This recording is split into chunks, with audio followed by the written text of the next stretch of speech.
Jeigu man kas nors 94 metų sausio 4 būtų pasakęs, kad už 10 metų būsim NATO nariai,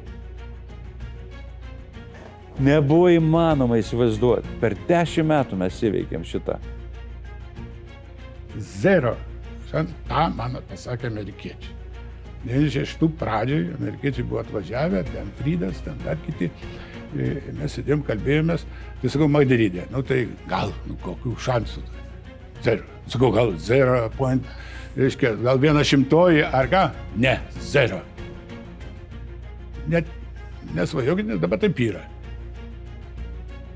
1997 metai. Madridas ir Liuksemburgas nepakvietė mus nei Europos Sąjungą, nei NATO. Tai mums tai buvo toks šokas, bet kurį mes pavertėm ryžtų dėti dar daugiau pastangų.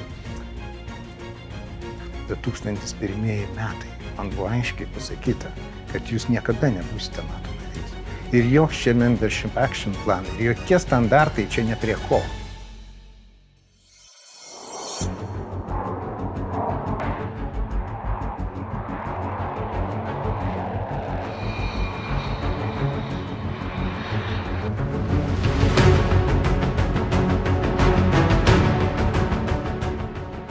Kartais rizika yra vienintelis kelias į laisvę.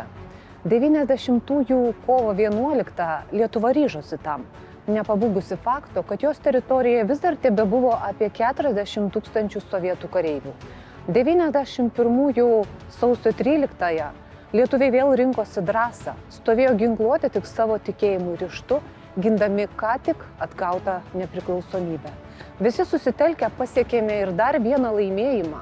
93-ųjų rugpjūčio 31 dieną paskutinis sovietų kareivis paliko Lietuvos žemę, o vos po keleto dienų į Lietuvą atvykęs popiežius Jonas Paulius II laimino mūsų iškovotą laisvę.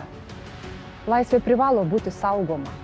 Niekam nekilo abejonių, kad mūsų ateitis vakarų rankose. Ir šią ateitį mes pasirinkome 94-ųjų sausio 4 dieną, išsiųsdami laišką NATO generaliniam sekretoriui Manfredui Werneriui.